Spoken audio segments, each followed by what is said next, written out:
मैं आप सभी का हार्दिक अभिनंदन करती हूँ न्यू एज एस्ट्रोलॉजी में। मेरा नाम है अंजलि।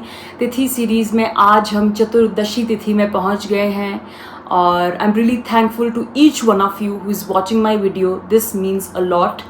एंड कल जो है तिथि सीरीज़ का आखिरी दिन है, साल का भी आखिरी दिन है।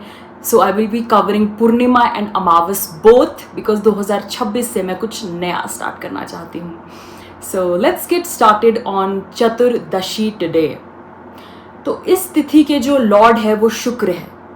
तो लोगों के मन में एक भ्रांति पैदा हो जाती है जब हम शुक्र या किसी भी सौम्य ग्रह की बात करते हैं कि इस तिथि की एनर्जी बहुत ज़्यादा अच्छी होगी या तिथि बहुत ऑस्पिशियस होगी या पैदा होने वाले जातक बहुत सौम्य स्वभाव के होंगे, मगर ऐसा कुछ नहीं है। ये तिथि शास्त्रों में बहुत ज़्यादा इनऑस्पिशियस और अशुभ मानी गई है। कोई भी काम करना इस तिथि में वर्जित है एक्सेप्ट शिव पूजा, क्योंकि इस तिथि में शिव जी का वास है और शिवरात्रि भी इस तिथि पे ही मनाई जाती है। तो इस तिथि में इतना ज़्यादा कन्फ्यूजन क्यों है, सबसे पहले मैं ये क्लियर करना चाहूँगी। इस तिथि का जो एलिमेंट है वो वाटर है, मगर इस तिथि की जो नित्य देवी है वो है ज्वाला मालिनी। यानी कि जो तिथि की एनर्जी है वो ही बहुत ज़्यादा कंफ्यूज्ड है और बहुत ज़्यादा उसमें अनस्टेबिलिटी है। तो जो तिथि है वो पैशनेट भी है, वाटर एनर्जी भी है, यहाँ से वीनस भी है। तो जातकों में बचपन से ही कंफ्यूजन, ट्रांसफॉर्मेशन, इल्यूजन जैसी क्वालिटीज़ देखी जाती है। जब से वो पैदा हो जाएंगे उनकी फैमिली में उथल पुथल शुरू हो जाता है। जातक खुद को ही नहीं पहचान सकते कि वो क्या है।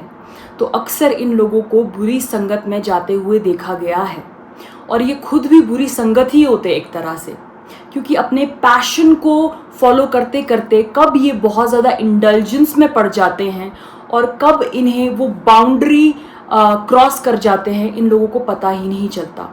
तो drug addiction, sex addiction, gambling, ऐसी चीज़ों में इन लोगों को बहुत ज़्यादा देखा गया है। और अर्ली इन लाइफ इन लोगों को बहुत हार्ट ब्रेक्स की भी टेंडेंसी होती है, क्योंकि वीनस यहाँ पे बहुत पैशनेट है और अपने पार्टनर्स की जो बाउंड्री है, अपने लवर की या अपने वाइफ की, वो बाउंड्री रिस्पेक्ट नहीं कर पाते, क्योंकि इनके अंदर पैशन बहुत ज़्यादा है, एक्सपेक्टेशंस बहुत ज़्यादा है। ये समझ ही नहीं पाते कि दूसरे इंसान को स्पेस देना बहुत ज़रूरी है, उस इंसान की बाउंड्री रिस्पेक्ट करना बहुत ज़रूरी है। तो ये और एक कमी इन लोगों में आ जाती है। इमोशनल इनका नेचर बहुत ज़्यादा होता है, हाइपर इमोशनल नेचर के ये लोग होते हैं और इमोशंस में जाकर ये लोग कई बार कुछ ऐसी चीज़ें कर गुजरते हैं जो इनकी लाइफ को एक तरह से बर्बाद भी कर लेती है। तो इंटेंसिटी इन लोगों में बहुत अच्छी है, क्रिएटिव ये लोग बहुत अच्छे होते हैं, सॉन्ग राइटर ये लोग बहुत अच्छे हो सकते हैं, पोइट्स ये लोग बहुत अच्छे हो सकते हैं, क्योंकि दर्द की जो फीलिंग है वो इन लोगों ने बचपन में ही महसूस कर ली होती है। सच्चे ये लोग बहुत होते हैं मन के, इनके अंदर एक सच्चाई की जो टेंडेंसी है वो बचपन से ही होती है। प्यार ये लोग सबको बहुत टूट के करते हैं, मगर कहीं ना कहीं तिथि की जो एनर्जी है वो इनको हार्ट ब्रेक ज़रूर देगी, क्योंकि वो ट्रांसफॉर्मेशन जो है इनकी लाइफ में आना है। क्योंकि शिव जी का जो रूप यहाँ पे पूजा जाता है वो रुद्र रूप है, वो शिव जी का एग्रेसिव रूप है। तो कहीं ना कहीं जो इन लोगों में ट्रांसफॉर्मेशन है लाइफ में वो बहुत ज़्यादा आता है और ये लोग लाइफ में कहीं ना कहीं अडल्टहुड में जाके, अडल्टहुड भी लाइक 36 या 40 इयर्स में जाके ही खुद को बैलेंस कर पाते हैं, खुद को एक तरह से पहचान पाते हैं। वरना ये लोग इल्यूजन में रहते हैं, डिल्यूजन्स में रहते हैं, खुशफहमी में रहते हैं और कहीं ना कहीं दूसरों को भी तंग करते हैं, खुद भी तंग रहते हैं, घर वालों को भी परेशान करते हैं। और एज के साथ इन लोगों को कमिटमेंट फोबिया भी हो जाता है और लस्टफुल टेंडेंसीज भी इनको बहुत ज़्यादा हो जाती है।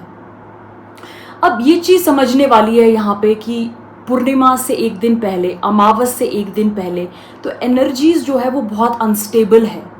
वो आखिरी कदम जो होता है वो बहुत ज़्यादा एंग्जाइटी, प्रोन होता है। जब भी हम कहीं पहुंचने वाले होते हैं तो वो लास्ट के जो एक कुछ मिनट होते हैं, कुछ क्षण होते हैं, वो सबसे ज़्यादा पेनफुल होते हैं। तो वही कुछ क्षणों में ये लोग पैदा हुए हैं। तो समझिए आप, ये लोग किस एंग्जाइटी को लेके पैदा हुए हैं, किस टेंशन को ये लोग लेके पैदा हुए हैं। तो ऐसी कुछ एनर्जी है इस तिथि की। हालांकि जो शुक्ल पक्ष में पैदा हुए लोग हैं उनकी एनर्जी फिर भी काफ़ी बेटर है, क्योंकि मून की जो एनर्जी है यहाँ पे काफ़ी अच्छी है। मून के पास काफ़ी अच्छा पोटेंशियल है और मून काफ़ी अच्छी स्ट्रेंथ लेके बैठा है। अगले दिन यहाँ पूर्णिमा आ जाती है। तो ये लोग काफ़ी ब्राइट आइडियाज़ वाले होते हैं, क्रिएटिव होते हैं और अपने काम अच्छे से लोगों से निकाल पाते हैं और कहीं ना कहीं खुद को एक तरह से समझा पाते हैं विद एज। बचपन में तो इनका हाल भी सेम है, ये खुद को नहीं समझा पा रहे हैं, बुरी संगत में फंसते ही है ये लोग। दिस इज़ लाइक अ कर्स जो इस तिथि के साथ आता ही है।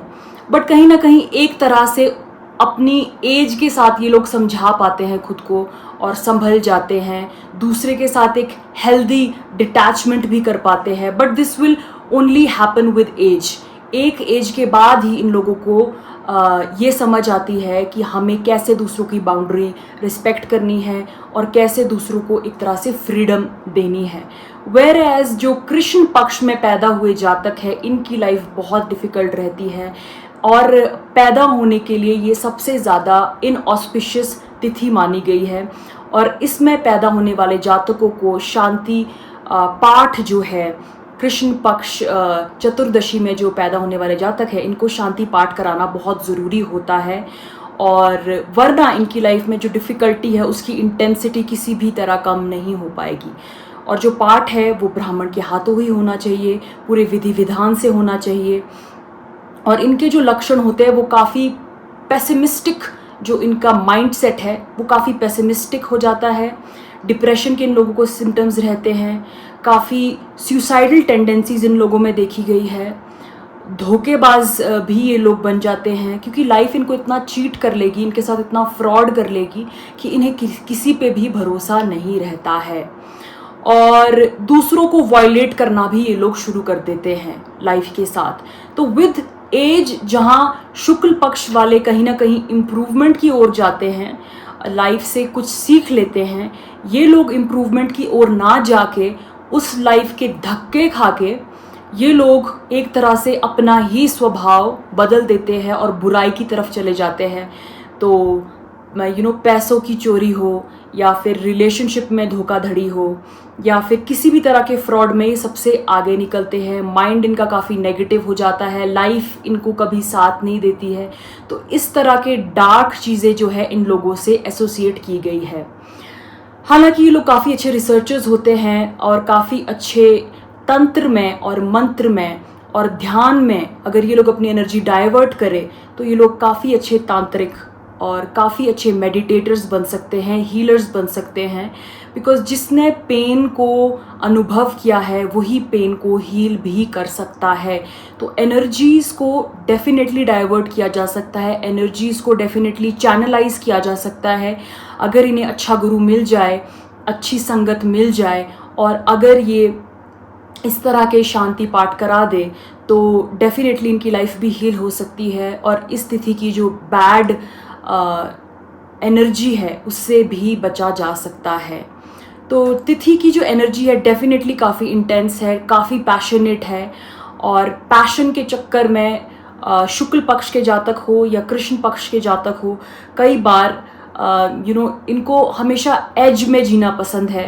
तो ड्राइविंग, रैश ड्राइविंग जैसे शौक या फिर कभी over abuse of drugs and हमेशा मतलब कुछ ऐसा जो इनकी लाइफ को चैलेंज करे या इन्हें मौत के करीब ले जाए और कुछ ना कुछ ऐसा एक्सपीरियंस करना इन लोगों को बहुत पसंद होता है। तो इस तिथि की जो एक एनर्जी है वो एनर्जी ही ऐसी है कि इन लोगों को लाइफ में थ्रिल करके और कहीं ना कहीं मौत को छू कर वापस आने में इन लोगों को बहुत मज़ा आता है और ये तिथि इन लोगों को ये सब करने में अग्रसर करती है। तो डेफिनेटली ये तिथि की एनर्जी काफ़ी इंटेंस है, काफ़ी हाई है, काफ़ी एग्रेसिव है। इस तिथि को बहुत अच्छे से हैंडल करना ज़रूरी है। शिव जी के रुद्र रूप की जो है ये एनर्जी है और बहुत सारे जो तांत्रिक है, जो शमशान साधना करते हैं या अघोरी है, वो लोग इस तिथि में पैदा होते हैं और अपनी साधनाओं में वो सफल भी होते हैं। तो हर तिथि में जो पैदा हुआ है, हर इंसान है इस दुनिया में स्पेशल है, क्योंकि कोई भी तिथि को हम रिजेक्ट नहीं कर सकते, नेगलेक्ट नहीं कर सकते। हर तिथि, हर बार, हर प्लैनेट, हर नक्षत्र का अपना एक वैल्यू है, अपनी एक खूबी है। उसको चैनलाइज करना आना चाहिए, उसको हमें एक तरह से यूज़ करना आना चाहिए, तभी वो चीज़। तो ये था मेरा टेक चतुर्दशी तिथि के बारे में। मैं आप लोगों से कल मिलती हूँ पूर्णिमा और अमावस को लेकर, और साल के 2 ही दिन बच चुके हैं। सो या लेट्स, अब मैं अलविदा लेती हूँ आप लोगों से, बिकॉज एज आई सेड, जब भी मैं एस्ट्रोलॉजी के बारे में बात कर रही हूँ these days, I am just feeling so sleepy, so tired, and something is getting into me. This is my new journey. Hopefully with time I'll get to know कि कैसे चीज़ों को एग्जीक्यूट करना है and how to basically.